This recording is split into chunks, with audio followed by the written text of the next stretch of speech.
Thank you very much. Praise and worship Him. Good afternoon, everyone. Good afternoon. Good afternoon. Welcome again to our Sunday service. As usual, today it's August 17, 2025. It's the third Sunday of the month. Okay, so today we have a very special topic to learn. And it's about understanding some of the signs, attributes of a true believer of Christ. I did mention some, right? Because I know there are many, okay? But I think we cannot discuss everything. So sometimes we ask questions, okay, how would I know if I'm a Christian or someone is a Christian? So those are the types of questions that we are going to address for this afternoon. So today's message will be based from, okay, so let me see if the clicker is working. Yeah, good. Today's message is going to be based from the second letter of Paul to the Corinthian church. A letter addressed to the church located in the city of Corinth in Greece. Okay, so Corinth is part of Greece. Okay, so it's a small town inside Greece. And this was written about 55 to 57 AD, approximately a year after 1 Corinthians was written. So because we're going to tackle 2 Corinthians, okay? So this was written a year after the first one.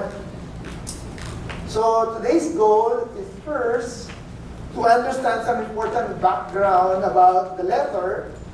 So we'll try to study, understand what the letter is all about. And secondly, jump into the context of the passage that we are going to study today. So pag natutunan na natin yung background, then we will start, understanding the actual passage that we're going to study. And this is to learn and understand some of the attributes of being a true believer. So we'll try to understand the sign, and hoping by the end of the message, we can all somehow use it to assess ourselves first and also for others, but primarily on the purpose of helping them to come closer to God. Okay? So once we understand how to assess ourselves and others, the primary purpose for that is for us to help them, okay? Not to judge them. Okay? So if you have your Bible ready with you, I'd like to invite you all to open your Bibles to 2 Corinthians chapter 5. Okay? We'll be reading selected verses in this chapter. We're not going to read the whole chapter, but later on we'll go back again and we will be reading, the whole chapter. So if you are there, simply follow along with me. Actually, I have it on the board. So here. Again, I only highlighted the ones that I'm going to read. So, just simply follow along with me as I read it, okay? So, 2 Corinthians chapter 5, starting with verse 1, and this is how it says here. For we know that if our earthly house, this tent, is destroyed, we have a building from God, a house not made with hands, eternal in heavens. Okay, so moving to verse 5. He who has prepared us for this very thing is God, who also has given us the Spirit as a guarantee. So we are always confident knowing that while we are at home in the body, we are absent from the Lord. Verse 8, we are confident, yes, well pleased rather to be absent from the body and to be present with the Lord.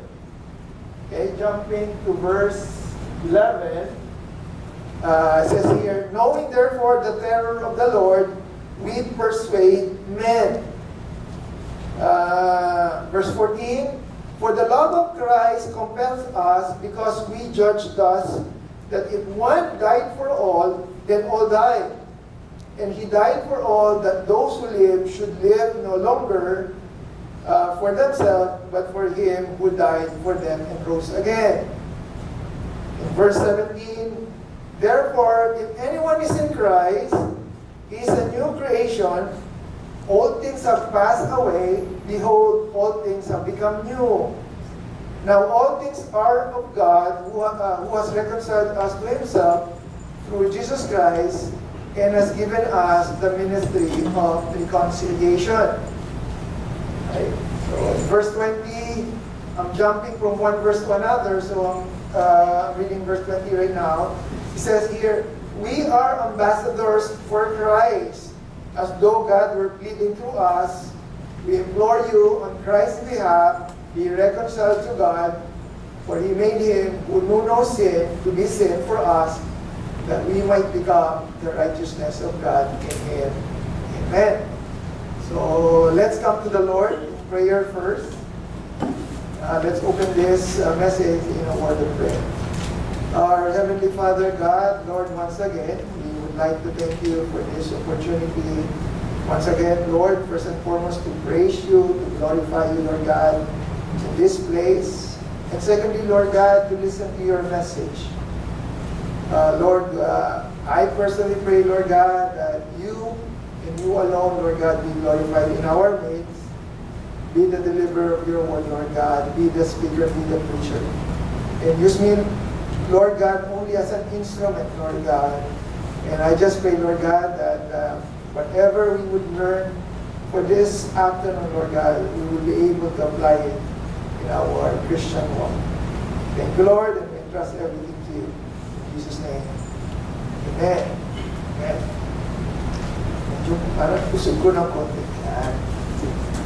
And once again, the title of our message, the attributes of a true believer. Okay? So when we say attributes, somehow this connotes the sign, the things that we could know in order for us to distinguish, like, who are the true believers, right?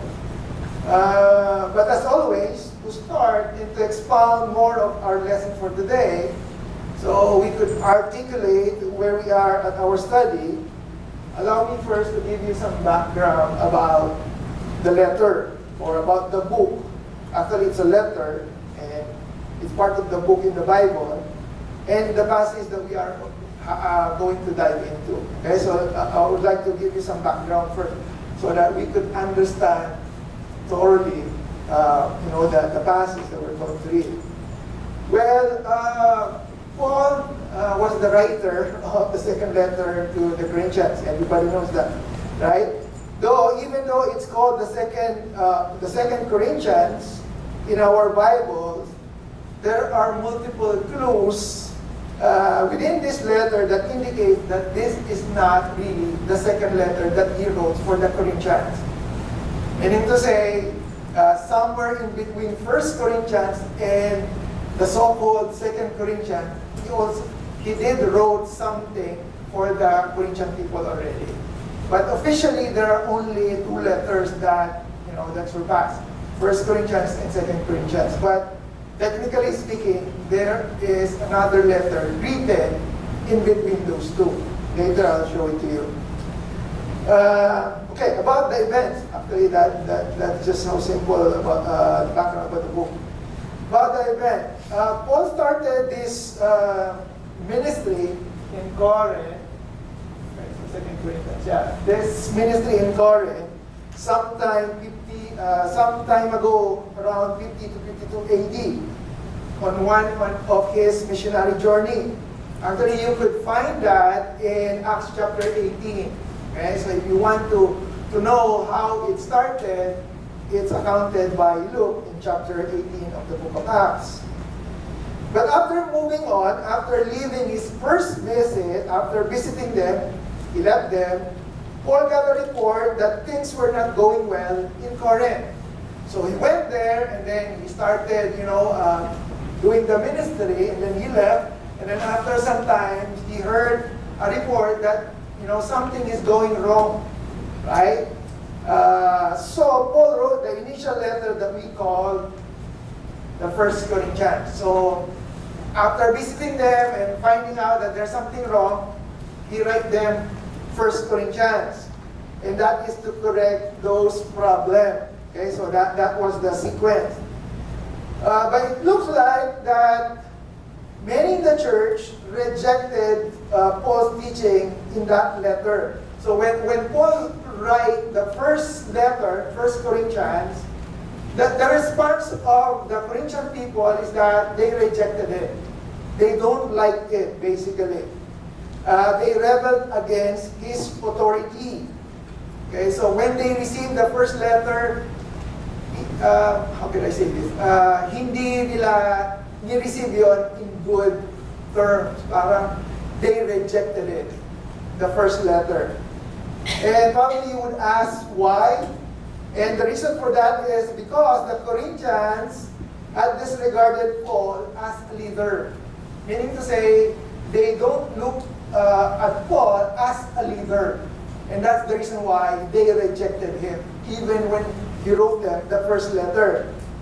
The reason for that is because they said that Paul was so poor. Okay? Because he earned his living through manual labor. He was under constant persecution and suffering, and he was often homeless. And on top of that, he wasn't very impressive in public speaking. So, what are you trying to say, Pastor Adel? So basically, the Corinthian people, they judged Paul based on the things that they could see on him. And sabi nila, Paul is so poor. So, the reason why they are not impressed with Paul is because of his outward appearance, right? He looks poor, and he's always, doing manual labor, and he's always being persecuted. So, I think in the mind of the people, they said, I don't want to be like Paul. Right? Kasi, ayoko maging mahirap, and those kind of things. And when the Corinthians were exposed to others who are more wealthy, impressive, leaders, they started to think less of Paul. So when they tried to compare Paul with other preachers who are far better in public speaking, they said, Paul is not leader material. So basically, that's what they're trying to say. So basically, they judge Paul, and that's the reason why they reject him, because of this outward appearances or outward manifestation of Paul in his ministry. So they started to think less about Paul, and they are actually ashamed of him. I hope you are not ashamed with me, right? And because that's how, the Corinthian church is, how they feel about Paul as a leader. Right? So he looks poor, and he doesn't look good, and he's not a good speaker, so and so. And that's the reason why they rejected him. So, because of that, it forced Paul to go back. Remember first missionary journey, and then he wrote the first letter, and then they rejected him, and then this time he went back to Corinth. Okay? Actually, if we're going to read this letter, the whole letter of 2 Corinthians, we will find out that eventually Paul made a second visit here. 2 Corinthians chapter 2, verse 1 to 4. Okay? If you're going to read, I would suggest you read 2 Corinthians the whole book, and you will find out that in between, like what I've said, Paul made a second visit. He visited them, which he actually described it as a painful visit. Actually, it says there on chapter 2 of 2 Corinthians on verse 1, he said, so I made up my mind that I would not make another painful visit, because when he visited them, he felt so painful. He was not happy, right? He was hurt, right? Because, why? Because, look at this. He was not accepted, the way he is expecting, right? So they are rejecting him. And that's the reason why I was saying a while ago that there was another letter that he sent out. Look at that on verse 4 of 2 Corinthians. For I wrote you out of great distress and anguish of heart and with many tears to grieve you, but to let you know the depth of my love for you. So, what are you trying to say, Pastor Del? What I'm trying to say is that between 1 Corinthians and 2 Corinthians, Paul make a second visit, and that second visit, he also make a second letter, though it was not the official 2 Corinthians. Okay? So, but that is what he mentioned, that when he write it, it was written with anguish. Ano sa Tagalog ng anguish? Pagpipigati. Or pagdadala. Anyway, anguish, I think you understand what it is. And with tears, right? It says there, with tears. So he write it with anguish and tears. And then, remember the first response to the first letter was rejection. But on this second letter, the non-official second letter, the response of the Corinthians is that somehow most of the Corinthians realized their arrogance and they apologized to Paul. They realized that, okay, I think probably the people said, okay, I think we did something wrong with Paul. So they apologized to him and they wanted to reconcile with him. And that encouraged Paul to write the official 2 Corinthians. Okay? And on this letter, his intention was to assure them of his love and commitment to them. So even though when I visited you, I had that painful experience, and I put those in writings with anguish, still he tried to assure them of his love and commitment through the official 2 Corinthians, which actually, technically speaking, that is the third letter that Paul wrote to the Corinthian church. Okay, so now we understand now how this letter came about, right? So from the first journey, first visit, after the second visit, here, right? So they want to reconcile with Paul, and here comes Paul now trying to write this second letter officially to assure them of his love and commitment. So, what's the context of this letter, the 2 Corinthians? Well, 2 Corinthians had been designed with three main sections, okay, to address three distinct topics. First, Paul finalized his reconciliation with the Corinthians. And you could read that from chapter 1 to chapter 7. So basically, he just wanted to express how his feelings and how his intention to reconnect with them. And secondly, on chapter 8 to 9, he addressed another topic of forgotten generosity. Okay? And lastly, in the final chapters, in chapter 10 to 13, Paul challenges the remaining Corinthians who still reject him. Of course, we're not going to discuss the whole chapter, but I'm going to give you an assignment to read it at home. Okay, so you will understand. But for today, we're just simply going to study the portion where Paul is trying to reconnect and reconcile with them. And that is chapter 5. Okay? So I want to, to establish that in your mind so that as we go to those passages, we understand where we're coming from. Okay. So now that we understand who, why, and how this letter was written, let us now jump to the actual passage to further understand what Paul is trying to convey on this part of this letter. To understand what this chapter 5 is all about. Okay? So let's open it again in chapter 5. And this time, I'm going to read it beginning on verse 1, but with the intention of understanding the attitude of a true believer based on the way Apostle Paul is finalizing his reconciliation with them, by assurance of love and commitment for the Corinthian believer.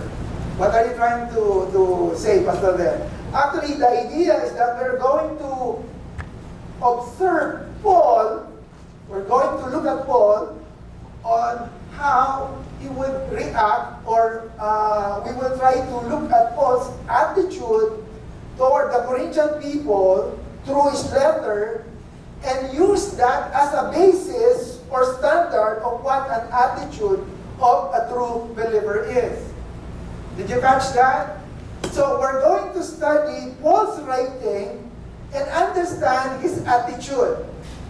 And based on his attitude, the way he communicates to them, we'll try to extract those attitudes and try to reflect it into ourselves. Because all of us believe that Paul is a true believer. Right? And that is why we want to understand what are the signs from a true believer like Paul and see if we could apply that into our life. Okay? So I hope you understand my intention. So let's start it with point number 1. Okay? A true believer has an attitude of being confident. Okay? A true believer has an attitude of being confident in Christ's resurrection. Okay? Not just generic confident. I'm confident. No. What I'm referring here is confident on Christ's resurrection. Look at verse 1 to 8. I'm going to read it again. Okay? And you could simply follow along with me here. I highlighted, on the board. It says here, for we know that if our earthly house, referring to our body, this tent, is destroyed, we have a building from God, a house not made with hands, eternal in the heaven. So what is Paul trying to explain here? Well, Paul is explaining first that he knows for sure, look at that, for we know, meaning he is confident, he is assured, right? He knows for sure 100% that they will receive new bodies, that their bodies, the temporary tents, are destined to be destroyed and be replaced with something new. Right? So when we die, this body, it will decay. And it will be replaced with something new and eternal. Okay? And this is Paul saying, right? Secondly, Paul is expressing his hope by groaning and earnestly desiring to attain a new body. Meaning to say, Paul is wanting to have this new body, right? But he haven't got it yet. Look at verse 2. Okay, I'm going to highlight it again here. Okay, verse 2. That is what it said. For in this we groan, earnestly desiring to be clothed with our habitation, which is from heaven. Meaning to say, Paul is saying, I would like to receive that body. But wait, Paul, hindi ka papatay eh. You're not yet dead, right? So wait, but Paul is trying to express his hope by groaning and earnestly desiring, right? He says that, if indeed having been clothed, we shall not be found naked, for who are in this tent groan being burdened, not because we want to be unclothed, look at this, but further clothed that mortality may be swallowed up by life. So basically, it's like Paul is simply trying to say, I'm so tired with this body and I want to receive that immortal body that is being prepared to me by God. Okay? He explained that the reason for groaning, when you say groaning, it's basically a cry for longing when you are groaning, right? And the reason for groaning is because he sees both the limitation of the current body and the superiority of the new body to come. So meaning to say, Paul have seen, what's the advantage of having this new body compared to this decaying body, right? You have seen that, and that's the reason why he is groaning. And thirdly, Paul added it as well in verse here in verse 8, right? That it was, in verse 5, Paul added that it as well, that it was God who is in charge of all these things, and sealing it with the guarantee of the Holy Spirit. Sino daw? Who is orchestrating this, changing from the old house to the new house? It says there, now He who has prepared us for this very thing is God. Right? So it is God who's going to prepare it for us, right? So that is how confident Paul is. And that is the reason he is confident. And this is the reason why I'm saying that he has that kind of attitude, that he is confident that whatever happened to his decaying body, he knows that he will get a new body. Right? It says there in verse 6, so we are always, meaning to say, morning, lunch, and nighttime, they are confident, right? It says they're always knowing that while we are at home in the body, we are absent from the Lord. For we walk by faith, not by sight. We, again, he mentioned that same word, we are confident, yes, well pleased rather to be absent from this body and to be present with the Lord. Right? That no matter what takes place, no matter what happened, all these things will surely happen. And when that happens, it will be pleasant and something to look forward to. My question to everyone is, do we have that same kind of confidence, right? That if our future is secured, that this decaying body will be replaced with, the body of a handsome guy, something like that, right? And this is something that we need to understand too, right? That as a true follower of Christ, we should all be confident too, right? We should be confident. Because I know for a fact that there are some Christians are still afraid to die. Of course, I'm not saying that you would be strong and challenge death, right? But, as a Christian, that should be something that already been, it's a done deal already, right? We should be confident already. Right? It should not be something like a big deal already, right? Because we know where we're heading to. But if we don't have that kind of attitude, if we are still at fear, then there's a big question mark, right? Confident in the sense that we are convinced, comforted, assured, and courageous enough that regardless of what takes place, we will all be in good place with God. The only person who are reasonably to be afraid are those who are not in Christ.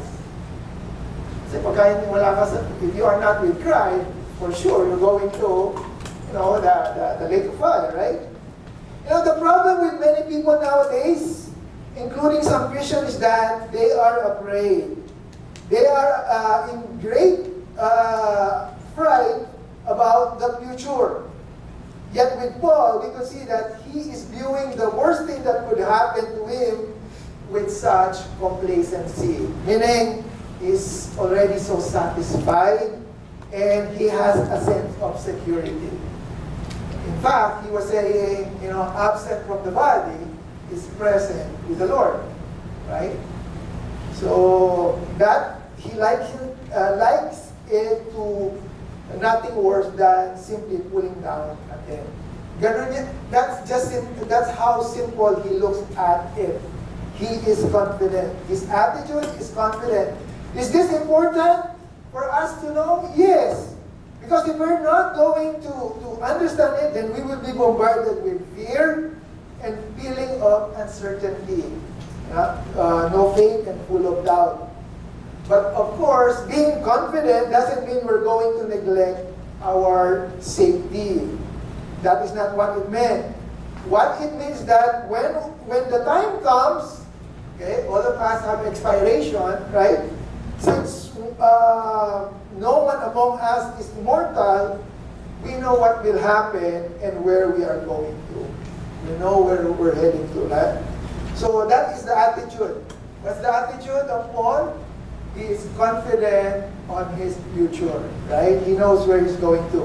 So I hope this encourages us as a true believer, right? Dapat sa believer, hindi na natatakot, right? How can I say that? For a believer, you should not be afraid, right? You should be confident. Number two. Point number two. There's only, I only have 5. Right? Point number 2. A true believer has the attitude of being committed. Verse 9 to 10. Let's read verse 9 to 10. Kanina, a while ago, it was confident. This time, committed. Verse 9 to 10. Let's read. Okay, here it says that, therefore, we make it our aim. That's their target. That's their commitment. They make it their aim, whether present or absent, meaning present or absent to the body, to be well-pleasing to Him. For we must all appear before the judgment seat of Christ, that each one may receive the things done in the body according to what he has done, whether good or bad. Okay? So, Paul is encouraging the believers to be committed. Committed in what sense? Because we can always be committed. Here, committed into pleasing the Lord, right? It says there, to pleasing Him. A true follower of Christ, we must consider and understand that there are some opportunities in pleasing God, listen to this, available only while we are still present in the body. Let me repeat that. Okay? A true follower of Christ, we must consider and understand that there are some opportunities in pleasing God only available while we are still present in the body. May naamoy akong ano. Yeah. Bago kasi ang ating rice cooker. Kaya baka hindi pa well, sige, close mo na lang. Anyway, we'll continue. So, what are you trying to say, Pastor Des? Okay, this is what I'm trying to say. That once we pass this line from here to there, referring to life after on earth, then it becomes no longer available for us. Now, pleasing God will no longer be available once you pass this life. Why? Because when we get to heaven, there will be no more need for faith. Because it's already there. There's no more need for endurance to trials. There's no more need for courage and boldness in telling others about Jesus, because there's no evangelism in heaven already. There will be no more trials. So, pleasing God can be done here, right? So that's what I'm saying. There will be no more need for that. So while we are still present in these bodies, let's take advantage of those opportunities to please God. Because once we pass from here to the next life, then it will be gone. Let us all be committed. Let us all be committed in pleasing God. That's the second attitude of Paul, right? Okay, so let's move on to the next attitude or a sign of a true believer. Okay, point number 3. A true believer has an attitude of being compelled. Right? You could find that on verse 11 up to verse 15. Okay? So let me see. What do you mean by compelled? When we say compelled, it means we are forced. We are driven without no choice. When you say compel, meaning it's like, Tagalog ng compel. Hindi yun yung kinukumpilan, ha? Compel means, what do you mean by compel? It meaning, obligated? Tama ba? Compel, parang wala kang choice. Hindi gawin mo yun. Hindi lang napilitan, pero parang, you are obligated, right? Compelled. But I guess you understand what I'm trying to say. Reinforced. Driven. Okay, driven. That's what I'm saying. Tagalog. But anyway, at least you understand what I'm trying to say. Let's look at verse 11, okay? What does it say? Knowing therefore the terror of the Lord, okay, in some version, it is the fear of the Lord, or the fearful responsibility to the Lord. Okay, the terror of the Lord, that is the fear of the Lord. So, knowing the fear of the Lord, what happened? We persuade men. Meaning when we say persuade men, we convince men, right? So that is what Paul is trying to say. Look at verse 12. For we do not commend ourselves again to you, but give you an opportunity to boast on our behalf, that you may have an answer for those who boast in appearance and not in heart. Remember what's the problem before? These people are commending those people who are in good public speaker, those who are rich. But here Paul is saying, so that you may have an answer to those who boast in appearance and not in heart. For we are besides ourselves. It is for God, or if we are in sound mind, it is for you. Look at verse 14. This is where I'm trying to extract my point. For the love of Christ compels us. Right? What does it mean? The love of God makes us to do things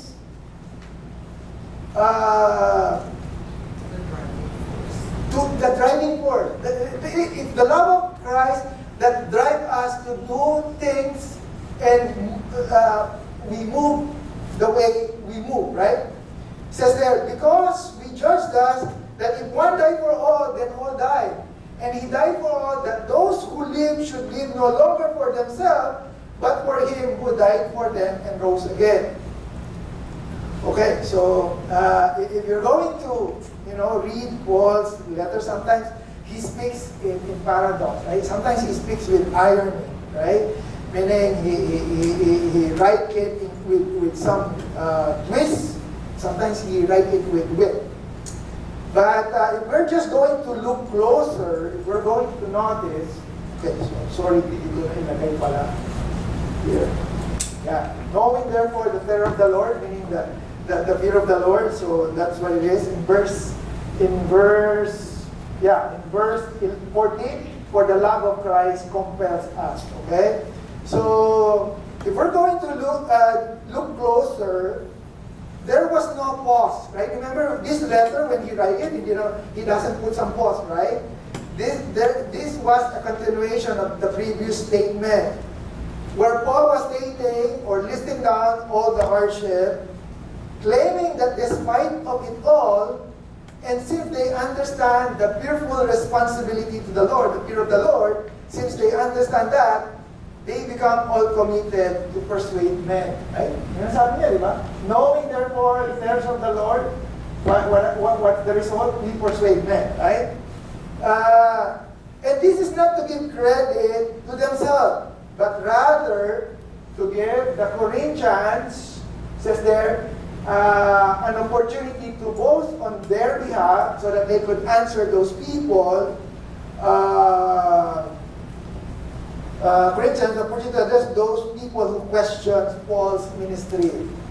Remember the problem? Remember the background? The problem is that some of the Corinthian Christians were not interested in glorifying in Paul or seeing anything good in any of his trials. Parang sa kanila, yung trials ni Paul and everything on him is not very glorifying. Right? It's not very impressive. Because they thought the trials only made Paul less of an apostle. Less of a man of God and not more of an apostle or a man of God. The problem with some of the Corinthian Christians is that they like those who glory in appearance and not in heart. They look down on Paul because his glory was not in appearance and only in the heart. Right? But Paul knew this as well and still wanted to give the Corinthian people an opportunity to be proud of him despite of that. Miski ayaw niyo ako, I'm still going to give you an opportunity, to be proud of me based on all these things that happened to me in the past. Even though you look at it as a negative thing, I'm giving you an opportunity, to be proud of me and give glory to God. That is basically what Paul is saying. He gave the Corinthians an opportunity to be proud of him despite of it all. And the reason for that is because Paul has an attitude of being compared to the love of Christ. He wanted to give them an opportunity because at Paul's mind, This is how I was created. This is how I was designed. And that is to give every one of you an opportunity to be closer to God. You see, that's what he's saying. Paul is driven, he's motivated, and inspired by the love of Christ. He was compelled by Christ's love. Now, it is the love of the Lord Jesus Christ that moves Paul to operate the way he operates. My question to each and every one, what is our driving force? Right? Is it the love of Christ? Or is it because of our responsibility?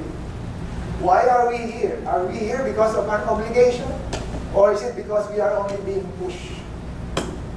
I hope we are here because we are compelled on the love of Christ. And that is Paul's attitude, right? That is Paul's attitude. That despite of the negative things, trials, struggles, and hardship, he still managed to consider all those things as an opportunity, a positive opportunity, not for himself, but for others to be able to answer those people who think the opposite way. Those who value the things that is external than internal, those who boast in appearance rather than what is in the heart. I remember this is the topic we have in the Bible study. You remember? Remember the topic in our Bible study? We learned on Mark chapter 7 when the Lord teaches his disciples the things which defiles the man. And what are those? Not the things that you eat, but the things that inside your heart. And basically, this is the same situation here. Right? Because these people are judging Paul based on his outward, appearance. But the Lord Jesus Christ said, it doesn't define you, whatever you wear. Right? The thing that defines you is what's inside the heart, what you wear inside your heart.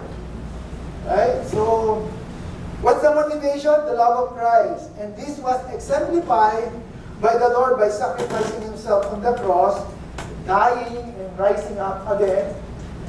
See? But for him who died for them and rose again. Paul was compelled, in a sense that he's being constrained as if he doesn't have any choice. I don't have any choice. Every Tuesday, I have to go to the Bible study. I don't have a choice. I have to go. I don't have any choice. I have to go to Sunday to the church. Right? Kuya Billy doesn't have a choice. If he is the speaker, he is the speaker. There's no excuse. Even mag-away man sila ni Ate Eve, he has to come here. That is how you are compelled with your service to the Lord, right? Sometimes it's hard.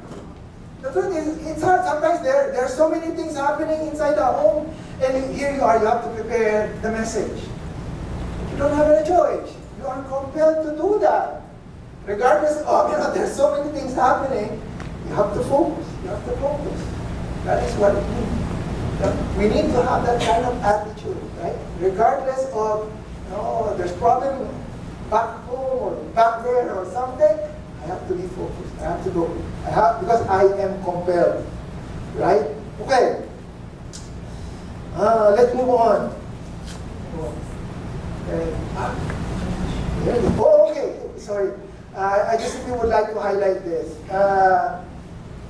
The thing that it says on verse 15. What does it? And he died for all of us, that those who live should live no longer for themselves, but for him who died for them and rose again. Actually, this is best expounded in his writing to the Galatians. Right? Remember this verse? Actually, this is my lifetime verse. Galatians 2:20. I have been crucified with Christ, and it is no longer I who live, but Christ lives in me. Right? In the flesh, I live by faith in the Son of God who loved me and gave himself for me. So it is not us anymore, and that is the reason why we are so compelled. Because it is not you who is operating anymore. The reason why you're operating like that is because God is controlling you, right? And you don't have any choice. Right? So that is the meaning of being compelled. That is, the attitude of being compelled, right? Being compelled. Okay, let's move on.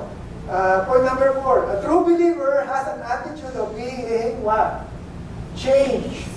Look at verse 16 and 17. Okay? Here, 16 and 17. It says here, therefore from now on we regard, meaning we view no one according to the flesh. Oh, we don't look at any person in the flesh anymore because we are already spiritual. Even though we have known Christ according to the flesh before, I'm simply trying to paraphrase, yet now we know Him thus no longer. Look at verse 17. Therefore, if anyone is in Christ, he's changed. He is a new creation. All things have passed away. Behold, all things have become new. So basically what Paul is saying here is that moving forward, they will no longer look at them or consider them in a human point of view. The way, kanina, before, the way you operate, it's no longer, you who's controlling because you are already compelled. But this time, the way you think. Kanina, the way you operate, this time, the way you think, right? And the way you think is that there should always be change already. The old is gone and the new has come, right? Paul is saying here that they would no longer regard them based on worldly standards and values, right? So when I look at a person now, I'm not basing him on how the standard look at them. I'm looking at them based on how the Lord look at them, right? So that is supposed to be our attitude because we are already being changed. But we have to take note that this change can only happen when one surrenders his life in Christ.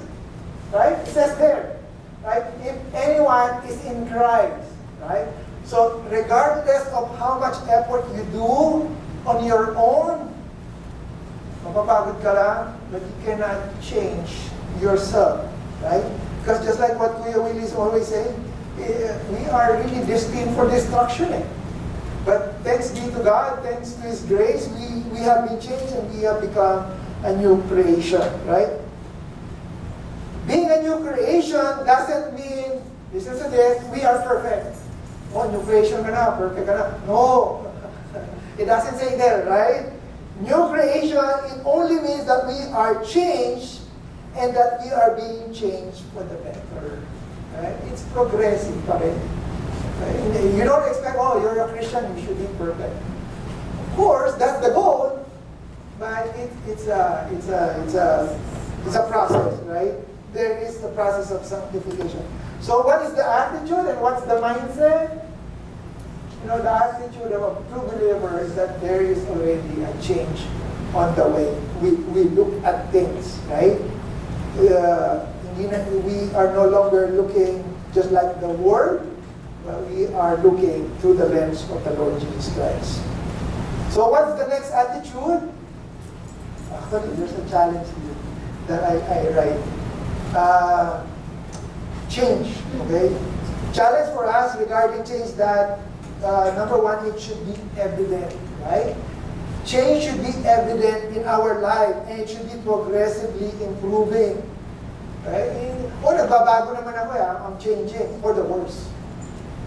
Okay? So that is not what it meant. Again, it is not degrading, right? It should be evident and it should be progressing and improving.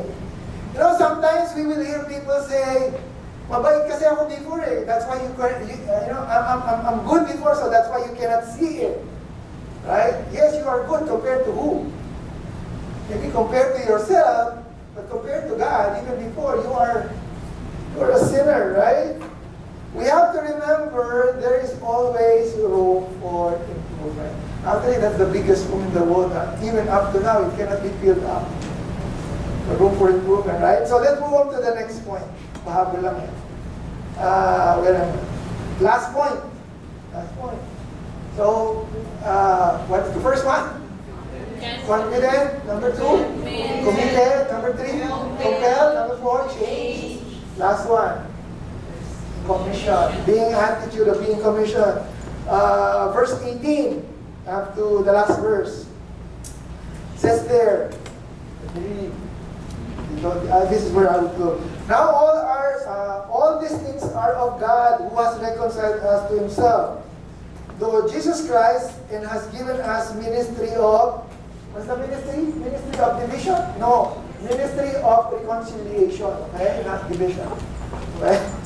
That is that God was in Christ reconciling the world to himself, not imputing their trespasses to them, and has committed to us the word of reconciliation. Now then, verse 20, we are ambassador for Christ. As though God were pleading through us, we implore you on Christ's behalf, remember this is Paul writing to them, to be reconciled to God. For he made him know no sin to be sin for us, that we might become the righteousness of God in him. So by definition, reconciliation is bringing again into unity, harmony, or agreement what has been alienated, and that is to restore what is broken, right? Reconciliation. Two things I would like to highlight from here. First point is that we have to realize that we were reconciled to God. Okay? Referring to the true believer. We are all reconciled to God. You know, we are now friends of God. Right? We are now sons and daughters. The question is there evidence of change in our life? Has the old truly passed away? You know, do we love one another, especially the lost? Do we have the joy in serving Christ? Do we bring peace in our relationship? You know, are we kind or the first to our brethren to offer some help? Do we exhibit self-control, especially when embarrassed to share? Are we gentle in how we deal with people at home or at church? Are we faithful stewards of the gift of God that He has given us? So God has already reconciled us to Him. So there should be something that is evident in our life. That's my point. You know, doing these things, the one that I mentioned, would not earn us salvation. But simply, they are marks of our salvation. And secondly, we have to understand and accept the fact that besides we were reconciled to God, is that we were also given a task. And that is to reconcile others to Him. Hindi naman ka niligtas para maligtas ka lang. You are saved to serve. Right? So there is a purpose why you have been saved. And that is to be an ambassador in the ministry of reconciliation. He did not only reconcile us, but at the same time use us as an instrument. We are being commissioned, right? And we should have that kind of attitude of being commissioned. Question now, are we eager to tell others about Jesus? Or do we gatekeep Him for ourselves? Parang tinatago lang natin siya. So, okay, so those are the five attitudes. Let's move now to our conclusion. Right? So let me move down to my conclusion. You know, several times I have been asked with a question, how would you know if a person is a true believer or not? Have you been asked that same kind of question? How would you know if a believer, if a person is a true believer or not? Or more specifically, how would you know if a person is truly saved? Paano malalaman? Right? The simple answer is, I will not fully know. That's the simple answer. But the scripture says we can, right? Here. 1 John 5:13. These things I have written to you who believe in the name of the Son of God. Why? So that you may know that you have eternal life. Right? So there's a way that you can know. Yes, it's true, but listen to this. We are given the capacity to know, but this only applies to oneself. Right? And not for others. It says there, so that I might know. Person, right? Meaning, I can know that I did what the Lord Jesus Christ said on the Bible, but I cannot know others, right? Did you catch that? We can know, only applies to us. But for others, we cannot fully know. But anyway, every time they ask me that same question, this is how I always answer them.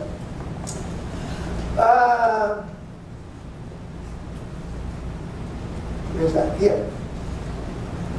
This is how I answer them, right? If some people would ask me that question on how will I know, or how would I know that a person is a believer or saved, most of the time, I just point them back to the Bible. If the person follows what the Bible dictates on how to be saved, the things that we know, then based on what based on that, he will be assumed saved.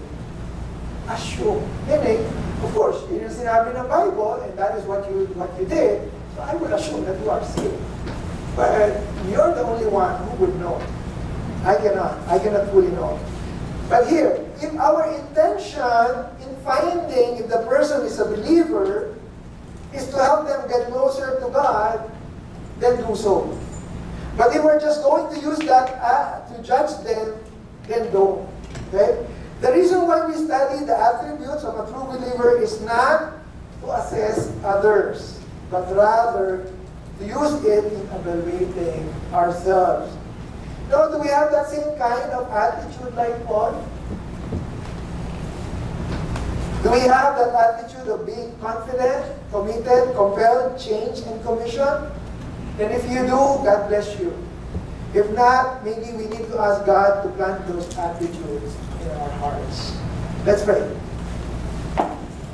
Our Heavenly Father God, Lord, once again, we would like to thank you for this opportunity, Lord God, to study, Lord, what you have imparted, Lord God, to Apostle Paul. Thank you, Lord God, for giving us some understanding, Lord God, of what are the attributes of a true believer, Lord, based on the life of Apostle Paul. And Lord, help us, Lord God, to assess ourselves and not others. Thank you, Lord God, for this message, and we pray, Lord God, that you will plant this into our hearts, that we may be able to apply what we have learned today in our life. We thank you and we love you, Lord.